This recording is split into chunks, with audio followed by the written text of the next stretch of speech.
দেখুন, আমি বিভিন্ন সময়ে বিভিন্ন জায়গায় যাই, আমার রুটিনে থাকে যে আমি মানুষের কাছে পৌঁছাবো, মানুষের কাছে গিয়ে তাদের পরিষেবা দেবো। আজকে এখানে পরিষেবা দিয়েছি, এর পরেই আমি যাব 3টে থেকে আমার প্রোগ্রাম আছে, সেখানে সাধারণ মানুষের কাছে পৌঁছাবো, অভাব অভিযোগ যেগুলো আসবে সেগুলো সমাধান। যেমন আজকে যেখানে এসে দিয়ে প্রচুর মানুষের Aadhaar card, PAN card, voter card, ঘোড়া ডিম, শুধু নামের বানান ভুল, বিশেষ করে আধার কার্ড আর প্যান কার্ড, সেইগুলো অনেক ক্ষেত্রে সইয়ের প্রয়োজন হয়, নিয়ে গিয়েছে। কারো দেখলাম স্কলারশিপের সিগনেচারের দরকার আছে, তারা নিয়ে গিয়েছে, দিচ্ছি। আবার একজন আসলেন, তার আইনি পরিষেবার দরকার, তার জমি জায়গা নিয়ে সমস্যা হচ্ছে, তার নামটা নোট করা হয়েছে, তাকে একটা আপনার কোর্টের আইনজীবী ভালো, যাতে স্বল্প টাকাতে ভালো আইনজীবী পাই, তার জন্য এসছে, সেটা জানাচ্ছে, আমরা তাকে সমাধান করবো বলে তার নাম ফোন নম্বর নিলাম। নওশাদ সিদ্দিকী এতই কাগজপত্র মানুষের সুবিধা অসুবিধাগুলো দেখছে, এই কাগজগুলো তুলে নিয়ে যাচ্ছে, অনেকের দাবি তা কাগজগুলো তুলে নিয়ে যাচ্ছে, কাজের কাজ কিছু। দেখুন, অনেকে অনেক দাবি করতে পারে, তার দাবিতে তার দাবিকে আমি পাত্তা দিই না। আমি মন জানে পাপ আর মান জানে বাপ।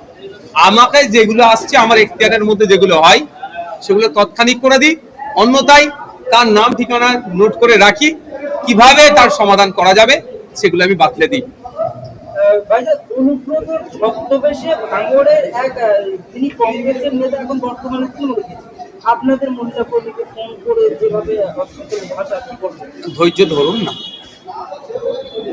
সব রেডি হচ্ছে, কিন্তু কল রেকর্ড আছে। মহিলা রাজ্যের মুখ্যমন্ত্রী, রাজ্যের স্বাস্থ্যমন্ত্রী মহিলা, রাজ্যের অর্থমন্ত্রী মহিলা, মহিলা হওয়ার জন্য গর্ববোধ করে, আমরাও গর্বিত আমাদের রাজ্যের। অবশ্যই সমালোচনা করব, কিন্তু স্বাধীনতা বজায় রেখে। যেভাবে আপনার করছে, কি বলে, অশ্লীল ভাষায় গালিগালাজ করেছে, খুনের হুমকি দিয়েছে, এর জবাব হবে। আমরা ছেড়ে কথা বলবো না গণতান্ত্রিক পক্ষে, তবে ও গালাগালি করেছে বলে আমাকে গালাগালি দিতে হবে, এটা তো আমরা বিশ্বাসী না। আমরা ছেড়ে কথা বলবো না। আইন কানুনের জন্য একটু বাঁধতে হয়। এখন চিৎকার করছে না, নাকি বলছে অনেক দিন আগে আমি বলেছি, এখন কেন মামলা করেছে? একটু বাঁধতে হয়। ল্যাটাই আমাদের হাতে আছে, ঘুড়ি যত উড়বে উড়ুক না কেন, দিনের শেষে ঘুড়িকে টেনে আবার নিচে নামাবো। তো এখন বাঁধার কাজ চলছে, আগামী দিনে আইনের মাধ্যমে জবাব নেওয়া হবে।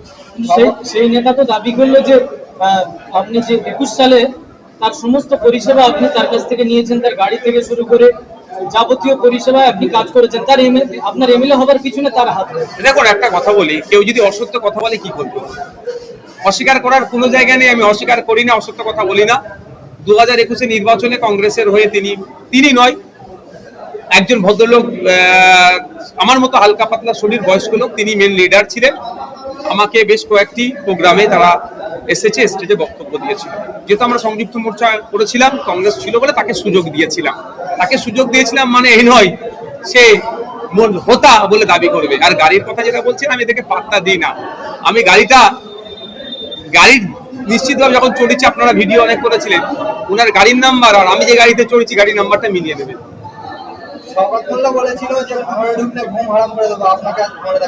ওসব ওদের গল্প বাদ দেন, এসব বাজার গরম করার কথা, কাজের কথা বলে।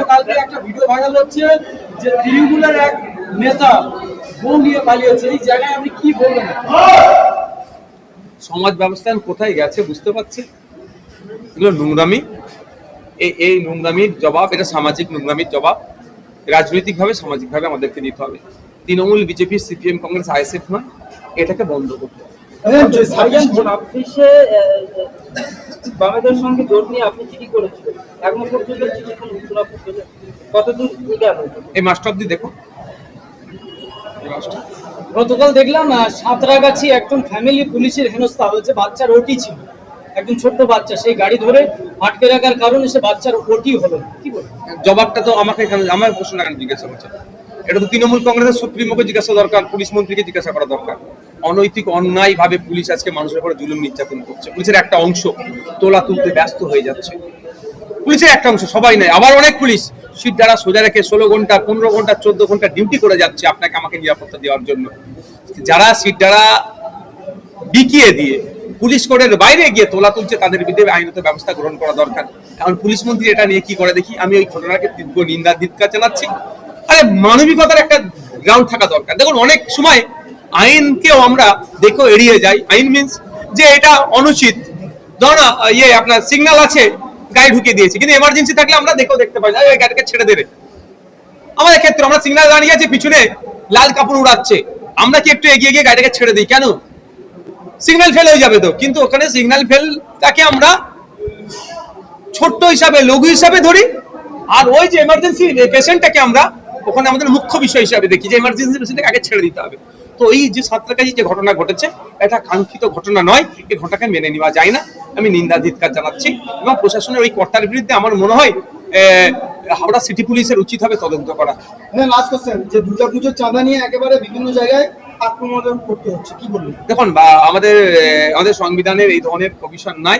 কাউকে জোর করে টাকা তুলবে কোনো ধর্মের নামে, ধর্মীয় উৎসবের নামে, কোনো খেলার নামে, পার্টির রাজনীতি করছে, আমার মিটিং মিছিল হবে, দাদা দিদি আসবে, এত টাকা তুই দে, এই যেগুলো দুর্গাপুজো থেকে শুরু করে আরো যেগুলো আছে, এগুলো পারমিট করে না।